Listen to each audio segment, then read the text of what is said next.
Bien, siguiente tema, después de los diodos, abandonamos los diodos e incursionamos a un nuevo componente que se llama transistor.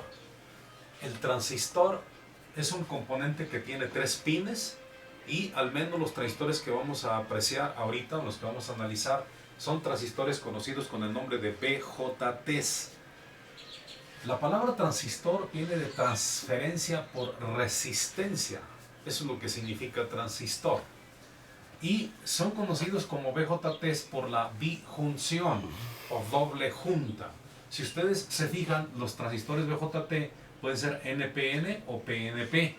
NPN o PNP, según la estructura interna, así es como vienen configurados. Nótese que en apariencia esto es como un diodo, NP. Y si tapamos acá, este sería otro diodo, PN. Y aquí también tenemos un diodo PN, un diodo NP. De esa manera tenemos dos diodos. Así que esta que vemos aquí es una unión o junta. Esta es otra unión o junta. Entonces por eso, vean cómo tiene dos juntas. Por eso BJTs, bijunción. Aquí también tenemos una junta, otra junta, dos juntas. Los transistores simbólicamente en los circuitos electrónicos se simbolizan de esta manera. Nótese que hay una flechita. Si la flechita va hacia afuera se llama no penetra, NPN, no penetra si la flechita va hacia afuera. Si la flechita va hacia adentro significa PNP, penetra, penetra hacia la ruedita que tenemos aquí, penetra, PNP. Si no penetra entonces es NPN. Transistor NPN y PNP, los símbolos los podemos distinguir de esa manera. La parte que es la flecha se conoce con pata emisor, como patita de emisor. La parte de en medio, la parte central, se conoce como base y la otra se conoce como patita colector. Desde el punto de vista de equivalencia por medio de diodos, aquí vean cómo tenemos un N y un P, es decir, negativo, positivo de un diodo.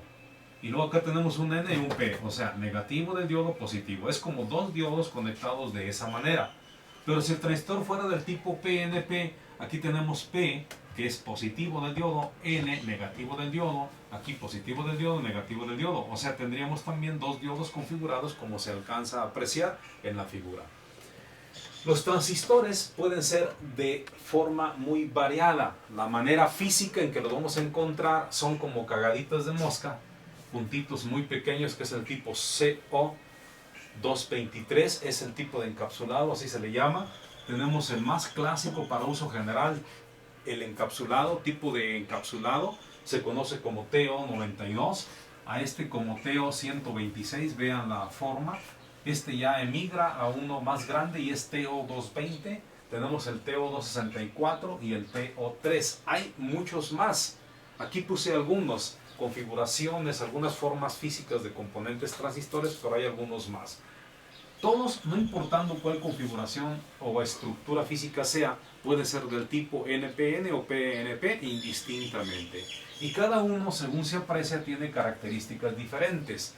Claramente los más pequeños son para pequeñas señales y conforme vamos nosotros incrementando el tamaño del transistor, maneja más potencia, señales más grandes. La polarización de los transistores la vamos a apreciar aquí. Para el transistor del tipo NPN, aquí tenemos la polarización para el tipo NPN y aquí tenemos la polarización para el transistor tipo PNP, perdón. Entonces, nótese que para polarizar un transistor de manera adecuada, para que trabaje, para que pueda trabajar de manera correcta, dice que la junta base colector debe estar polarizada de manera inversa. Igualmente, la junta base emisor debe estar polarizada de manera directa. Vamos a ver en qué consiste eso. Aquí tenemos un transistor del tipo NPN y vemos que la fuente de alimentación aquí en el colector me pide el negativo, ahí le pongo el positivo. Aquí me pide el positivo, ahí le pongo el negativo. O sea, la fuente que está entre base colector va a estar polarizada de manera inversa, o sea, al revés de como me lo están pidiendo. En tanto, en la base emisor, vemos que aquí me piden el negativo, le pongo el negativo de la fuente de alimentación. Me piden el positivo, le pongo el positivo. O sea, la junta base-emisor, la polarización es directa, como me lo están pidiendo. De igual manera, si el tipo es PNP, la polarización va a ser inversa, según se aprecia. Aquí es un cristal N, le pongo el positivo. Aquí es un cristal P, le pongo el negativo. Polarización inversa.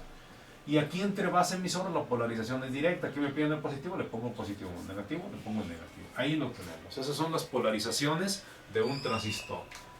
Vean cómo es importante para que funcione el transistor que la base emisor debe estar polarizada de manera directa y base colector de manera inversa. La circulación de las corrientes en el interior del transistor, ¿cómo son? Bueno, la circulación de las corrientes en el interior del transistor son como la apreciamos aquí.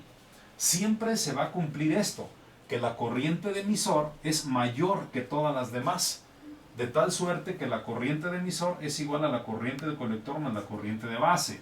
Nótese que la corriente de colector, en el caso de transistor NPN, las corrientes son en el sentido a las flechas del transistor. O sea, si la flecha va para abajo, pues así va la circulación de la corriente. Y nótese que la circulación de la corriente en colector es por aquí, la de base es por aquí, se juntan las dos y hacen la de emisor. No fue de manera arbitraria, fue intencional el hecho de poner que la corriente de colector y la corriente de emisor son más grandes que la corriente de base. Por eso, aquí, a manera de resaltar, dice que la corriente de emisor es muy parecida a la corriente de colector, porque la corriente de base es muy pequeña o despreciable. O sea, que la corriente de colector es muy parecida a la corriente de emisor, son cercanas, son parecidas, porque la corriente de base es muy chiquita, es un hilito pequeño. Pero sin embargo, la corriente de emisor, aunque sea un hilito pequeño en la de base, hace la diferencia, y la corriente de emisor siempre es más grande que las otras dos. La corriente de emisor es la suma de ambas. Si el transistor fuera del tipo PNP, la circulación de la corriente en el sentido de la flecha, ahí se ve cómo aquí va la corriente de emisor y esta se reparte hacia la corriente de base y hacia la corriente de colector. Eso es lo que tenemos aquí y lo que podemos apreciar. Nótese que al hecho mismo de que el transistor está formado por dos diodos semiconductores, y como ustedes ya saben checar un diodo semiconductor, si quisiéramos checar un transistor, perdón, los diodos del transistor, checaríamos de esta manera: polarización directa, polarización inversa, conduce. Si ponemos nosotros, por ejemplo, el positivo y el negativo del multímetro en la prueba de diodos, aquí sería polarización directa, o sea, conduce. Así, polarización inversa no conduce. Y luego checamos polarización inversa, polarización directa. Y aquí también, polarización directa, inversa. O sea, la prueba para checar a un transistor muy sencillamente sería: ponemos nosotros la punta negativa, por ejemplo, en el negativo, la positiva en el positivo y la positiva en el positivo. Primero aquí, y nos va a dar una lectura pequeña de 0.7 volt, caída de voltaje del diodo. Y luego la ponemos aquí y nos va a dar una caída de voltaje de 0.7. Y ahora volteamos las puntas, de aquí a aquí infinita resistencia, no nos da lecturas.